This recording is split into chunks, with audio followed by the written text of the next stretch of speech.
Hi കൂട്ടുകാരെ, പുതിയൊരു വീഡിയോയിലേക്ക് എല്ലാവർക്കും സ്വാഗതം. അങ്ങനെ ശിവാനി നിധിയെ എല്ലാവർക്കും മുന്നിൽ പ്രതിയാക്കണം കേട്ടോ. അപ്പം നിധിയോട് പാറു ചോദിക്കുന്നുണ്ട്, നീ ആരോടും പറയാതെ ലോക്കറിൽ നിന്നും നീ സ്വർണ്ണം എടുത്തോ എന്ന് ചോദിക്കുമ്പോൾ അവിടെ ഉത്തരം മുട്ടി പോവുകയാണ് കേട്ടോ.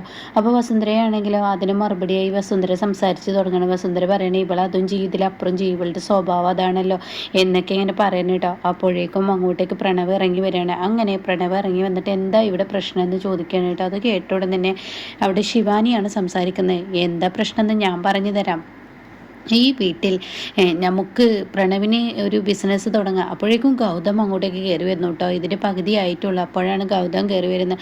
അപ്പോൾ ഗൗതമാണെങ്കിൽ എല്ലാവരും ഇങ്ങനെ ഒന്നിച്ച് നിൽക്കുന്നത് കാണുക. ഗൗതമിൻ്റെ മനസ്സിൽ തോന്നുകയാണ്, ഈശ്വര, ഇവളുടെ അമ്മയെയും അനിയനെയും പോലീസ് പിടിച്ച ഇവരെല്ലാവരും അറിഞ്ഞിട്ടുണ്ടാവും, അതുകൊണ്ടായിരിക്കും ഇവരിങ്ങനെ നിൽക്കുന്നത് എന്നുള്ള ആ ഒരു ലെവലിലാണ് ഗൗതം വരുന്നത്.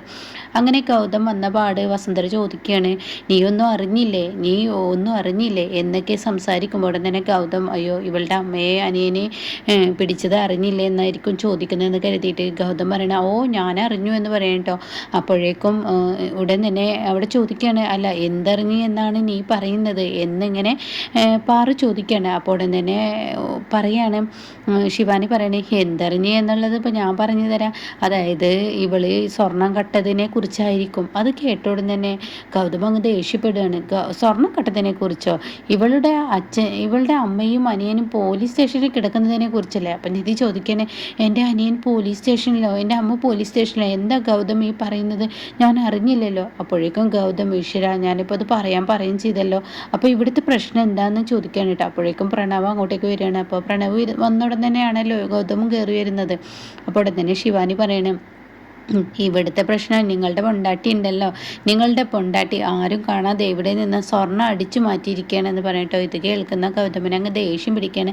ഇനിയൊന്നും മിണ്ടാതിരുന്നോ, നീ വന്നത് മുതൽ തുടങ്ങിയതാണ് ഈ വീട്ടിൽ ഓരോ പ്രശ്നം, നീ വായ അടക്കുന്നുണ്ടോ എന്ന് ചോദിക്കുകയാണ് കേട്ടോ. അപ്പോൾ അത് ഉടൻ തന്നെ പറയാണ് നിധി, ഞാൻ ആരുടെയും സ്വർണം കട്ടിട്ടില്ല, ഞാൻ സത്യം പറയാം ഗൗതം, എന്താണ് ഇവിടെ ഉണ്ടായത്. അപ്പോഴേക്കും പാറു പറയണേ, എനിക്കറിയണം സത്യം എന്താണ് ഇവിടെ ഉണ്ടായത്, പറയുമെന്ന് പറയണേ. അത് കേട്ടോടെ തന്നെ ഉടൻ തന്നെ അവിടെ പറയാണ്, പ്രണവ് പറയണേ, ഇവരുടെ സ്വഭാവം കാണിച്ചു, ഇവരുടെ ഭർത്താവാണെങ്കിൽ എനിക്ക് പണം തരാത്ത പ്രശ്നം, എന്നാൽ ഇവരാണെങ്കിലോ ഇവരുടെ സ്വർണ്ണം എടുക്കുക, അതാണല്ലോ ഇവരുടെ പ്രശ്നം, സ്വർണം പണയം വെക്കുന്ന ആ ഒരു സ്വഭാവമാണല്ലോ എന്നൊക്കെ പറഞ്ഞ് പ്രണവ് സംസാരിക്കുക. അപ്പോൾ ശിവാനി പറയണേ, നമുക്ക് മാത്രമല്ല ഈ വീട്ടിലൊന്നും ചെയ്യാൻ പറ്റാത്തുള്ളൂ, ഇവർക്ക് എന്തും ചെയ്യാം, ഇവർ ഭാര്യയും ഭർത്താവ് ഒന്നും ചെയ്താലും കുഴപ്പമില്ലല്ലോ എന്ന് പറയണേ. അപ്പോഴേക്കും നിധി അവിടെ ദേഷ്യപ്പെട്ട് സംസാരിക്കാനായിട്ടോ. നിധി പറയണം, മതി, നിർത്തുന്നുണ്ടോ? ഞാൻ ആരെയും കുറ്റപ്പെടുത്താൻ ചെയ്യാനൊന്നുമല്ല.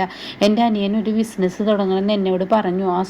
ആ ബിസിനസ് തുടങ്ങുന്ന സമയത്ത് എനിക്ക് ഗൗതമിനോട് ചോദിച്ചാൽ ഈ 2 ലക്ഷം രൂപ കിട്ടും. പക്ഷെ ആ സമയം ഈ 2 ലക്ഷം ഗൗതമിനോട് ചോദിക്കാൻ ഇവിടുത്തെ സാഹചര്യം അങ്ങനെയായിരുന്നു, ഇവിടെ ഓരോരോ പ്രശ്നങ്ങളായിരുന്നു, അതുകൊണ്ട് എനിക്ക് ചോദിക്കാൻ പറ്റിയില്ല, അത് സത്യം തന്നെയാണ് എന്നിങ്ങനെ പറയാൻ കേട്ടോ. അപ്പോൾ അത് കേൾക്കുന്നതിനോട് കൂടി ഉടൻ തന്നെ ഇവിടെ ഗൗതം പറയാണ്, നിധി ഈ കേൾക്കുന്നത് സത്യമാണോ? നീ ഇവിടെ സ്വർണ്ണം എടുത്തോ? ഗൗതം, ഞാൻ ആരുടെയും സ്വർണ്ണം എടുത്തിട്ടില്ല, ഞാൻ എൻ്റെ സ്വർണ്ണം മാത്രമാണ് എടുത്തിട്ടുള്ളൂ. അപ്പോൾ ഇത് കേട്ടോടെ തന്നെ പാറു പറയണേ, നിൻ്റെ സ്വർണ്ണമാണെങ്കിൽ നീ എന്നോടൊരു വാക്ക് പറയായിരുന്നില്ലേ? ലോക്കറിൽ നിന്ന് സ്വർണ്ണം എടുക്കുമ്പോൾ നിനക്കൊരു വാക്ക് പറയായിരുന്നില്ല? അത് കേട്ടോടെ തന്നെ ഉടൻ തന്നെ ഇവിടെ പ്രണവ് പറയണേ, അമ്മേ, ഒരു വാക്ക് പറയായിരുന്നില്ല എന്ന ചോദ്യത്തിന് അവിടെ പ്രശസ്തിയില്ല. അപ്പോഴേക്കും നിധി പറയണേ, ഞാനത് പറയാൻ വേണ്ടി ഇരുന്നതാണ്. അപ്പോഴേക്കും പാറു നല്ല ഉറക്കത്തിലായിരുന്നു. അപ്പോൾ പിന്നീട് പറയാമെന്ന് കരുതിയാണ് ഞാൻ പറയാതെ ഇരുന്നത്. ഇവരിങ്ങനെയൊക്കെ തന്നെ പറയുള്ളൂ. ഇവർ സംസാരിക്കുന്നിടയിൽ ഒരു കാര്യം ഇപ്പോൾ പറഞ്ഞത് ഓർമ്മയുണ്ടോ? അതായത് ഞാൻ ആരുടെയും സ്വർണ്ണം എടുത്തിട്ടില്ല, ഞാൻ എൻ്റെ സ്വർണ്ണം എടുത്തിട്ടാണ് പണയം വെച്ചതെന്ന് ഇവർ പറഞ്ഞില്ലേ? അപ്പോൾ അതിനർത്ഥം എന്താണ്? നിങ്ങളുടെ ആരുടെയും സ്വർണ്ണമല്ല ഞാൻ മോഷ്ടിച്ചത്, അവരുടെ സ്വർണ്ണമാണ് മോഷ്ടിച്ചത്. അത് കേൾക്കുന്ന പാറു ഞാൻ മനസ്സിലായി എന്ന രൂപത്തിൽ നിൽക്കട്ടപ്പോഴേക്കും ഇത് പറയണ, ഒരിക്കലും ഞാൻ അങ്ങനെ ഒരു അർത്ഥത്തിലല്ല. അത് കേട്ടോടെ തന്നെ പാറു പറയണ, മതിയായി, എല്ലാം കൊണ്ടും മതിയായി, എന്നാലും ഈ വീട്ടിൽ നിന്ന് സ്വർണ്ണം എടുക്കുമ്പോൾ ഒന്ന് പറയായിരുന്നു, അതിന് എൻ്റെ സ്വർണ്ണമാണെങ്കിലും ഒന്ന് പറയായിരുന്നു എന്ന് പറയട്ടെ. അപ്പോൾ ശിവാനി പറയണേ, അതിനെങ്ങനെ? പാർവതി തന്നെയല്ലേ ഇവൾക്ക് എല്ലാ അവകാശങ്ങളും അധികാരങ്ങളും ഇട്ടുകൊടുത്തത്, അതുകൊണ്ട് ഈ വീട്ടിൽ ഇവരും ഇവരുടെ ഭർത്താവും പറയുന്ന കാര്യങ്ങൾ മാത്രം ചെയ്താൽ മതി. അപ്പോഴേക്കും പ്രണവ് പറയുന്നത് ശരിയാണ്, ഞാനൊരു ബിസിനസ് തുടങ്ങാൻ ഒരുങ്ങുമ്പോഴേക്കും ഇവർ കാട്ടിക്കൂട്ടിയത് എന്താ, ഇവരുടെ ഭർത്താവ് കാട്ടിയത് എന്താ? അപ്പോൾ 2 ലക്ഷം രൂപ പോലും ഇവരുടെ ഭർത്താവിൽ നിന്ന് വാങ്ങാതെ ഇവരുടെ സ്വർണം വെച്ച് ഓരോ കാര്യങ്ങൾ ചെയ്യുമ്പോൾ അതിന് കുറ്റം പറയാനില്ല എന്ന് പറയട്ടോ. അത് കേട്ടോടെ തന്നെ ഗൗതം പറയണേ, എന്താണ് നിധി ഇവിടെ? അപ്പോഴേക്കും ഗൗതം ഞാനൊന്ന് പറയട്ടെ, എനിക്കൊന്നും കേൾക്കണ്ട എന്ന് പറഞ്ഞിട്ട് ഗൗതം അവിടെ നിന്ന് പോവുകയാണ് കേട്ടോ. ഇതേ സമയം പാറുവിനോട് നിധി പറയാണ്, പാറുവൻ്റി ഞാനൊന്ന് പറയട്ടെ, എനിക്ക് കുറച്ച് പറയാനുണ്ടെന്ന് പറയുമ്പോൾ ഉടൻ തന്നെ എനിക്കൊന്നും കേൾക്കണ്ട, എന്നാൽ നിന്നിൽ നിന്ന് ഇങ്ങനെ ഒരു സ്വഭാവം ഞാൻ ഒരിക്കലും പ്രതീക്ഷിച്ചില്ല, നീ ഇത്രത്തോളം മോശമായിരുന്നുള്ള ഞാൻ ഇപ്പോഴാണ് അറിഞ്ഞത് എന്നും പറഞ്ഞിട്ട് പാറുവോട് നിന്ന് പോവുകയാണ് കേട്ടോ. പിന്നീടാണെങ്കിലോ ഈ പറയുന്ന നിധിയും ശിവാനിയും അവിടെ ഉള്ളത്. അപ്പോൾ സുന്ദരയാണെങ്കിൽ ഒരു പുച്ഛത്തോടു കൂടി നോക്കിയിട്ട് അവിടെ നിന്ന് പോവുകയാണ്.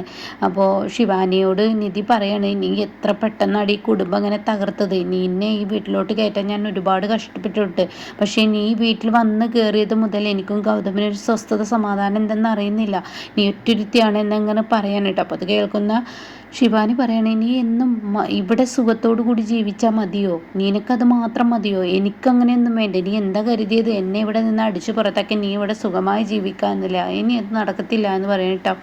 ഇതേ സമയം ഗൗതമിൻ്റെ റൂമിലോട്ട് നിധി പോവാണ്. എന്നിട്ട് നിധി പൊട്ടിക്കരയാണ്. ഗൗതം, ഞാനൊരു കാര്യം പറയട്ടെ, എനിക്ക് ഒരു കാര്യം പറയാനുണ്ട് ഗൗതമിനോട്. ഒരിക്കലും ഞാൻ ഗൗതമിനെ കുറ്റപ്പെടുത്തുന്ന രീതിയിലല്ല ഞാനിത് ചെയ്തത്. മതി നിൻ്റെ ഈ നാടകം, ഒളിച്ചും പാത്തുള്ള നിൻ്റെ ഈ കളി എനിക്ക് കേട്ട് മടുത്തു. നീ ഇങ്ങനത്തെ സംസാരങ്ങൾ ഇനി എന്നോട് സംസാരിക്കണം, എനിക്ക് വെറുപ്പായിരിക്കുന്നു. എല്ലാം ഒളിച്ചു വെച്ചിരിക്കുകയല്ലേ. അപ്പോൾ ഗൗതം, ഞാൻ ഒരിക്കലും ആരെയും വഞ്ചിക്കാനോ കബളിപ്പിക്കാനോ ഞാൻ നോക്കിയിട്ടില്ല. ഞാൻ എന്നും ഗൗതമിനെ സ്നേഹിച്ചിട്ടുള്ളൂ. ആ സ്നേഹത്തിൻ്റെ ആഴാണല്ലോ ഇപ്പോൾ എല്ലാവർക്കും മുന്നിൽ ഞാനങ്ങനെ തലകുനിച്ച് നിൽക്കേണ്ടി വന്നത്. എനിക്കൊരു മറുപടി പറയാൻ പറ്റിയില്ലല്ലോ. എൻ്റെ ഗൗതം, ഞാനൊന്ന് പറയട്ടെ, ഞാൻ ഈ പറയുന്ന എൻ്റെ അനിയന് പണം, നിഖില് എൻ്റെ ആരുമില്ല എന്നുള്ളൊരു തോന്നൽ എന്നിൽ ഇതുവരെ ഉണ്ടായിട്ടില്ല. അവൻ എൻ്റെ അനിയനെ പോലെയാണ് ഞാൻ കണ്ടിട്ടുള്ളത്. അവന് പഠിക്കാനുള്ള പണം നീ പോലും അറിയാതെ ഞാനാണ് കൊടുത്തിരുന്നത്. അതൊക്കെ എനിക്കറിയാം ഗൗതം. അറിഞ്ഞിട്ടാണല്ലോ നീ നിൻ്റെ അനിയനെ ഇങ്ങനെ നോക്കാൻ വേണ്ടി നീ നിൻ്റെ സ്വർണം പണയം വെച്ച് വെറും 2 ലക്ഷം രൂപയ്ക്ക് വേണ്ടി. എനിക്ക് 2 ലക്ഷം എന്ന് പറയുന്നത് എന്നെ സംബന്ധിച്ച് യാതൊരു പ്രശ്നമുള്ള കാര്യമല്ല. ആ 2 ലക്ഷം രൂപ ഞാൻ എത്രയും പെട്ടെന്ന് തരുന്നതാണ്. എന്നിട്ട് നീ എന്നോട് ചോദിക്കാതെ ഈ ഒരു പരിപാടി ചെയ്തിട്ടുണ്ടെങ്കിൽ അതിനർത്ഥം എന്താ? എനിക്ക് മനസ്സിലായി എന്നൊക്കെ പറയുമ്പോൾ ഗൗതം, ഇങ്ങനെയൊന്നും പറയല്ലേ, എനിക്കത് താങ്ങാനുള്ള ശക്തിയില്ല. അത് നീ പറഞ്ഞത് മനസ്സിലാക്കുക. നിനക്ക് താങ്ങാനുള്ള ശക്തി ഇല്ലെങ്കിൽ അവരെല്ലാവരും എന്നെ നിർത്തിപ്പൊരിക്കുമ്പോൾ എൻ്റെ മനസ്സ് എത്രമാത്രം വേദനിച്ചു എന്നുള്ള നീ മനസ്സിലാക്കിയിട്ടുണ്ടോ? ഇന്നേവരെ നീ മനസ്സിലാക്കിയിട്ടില്ലല്ലോ.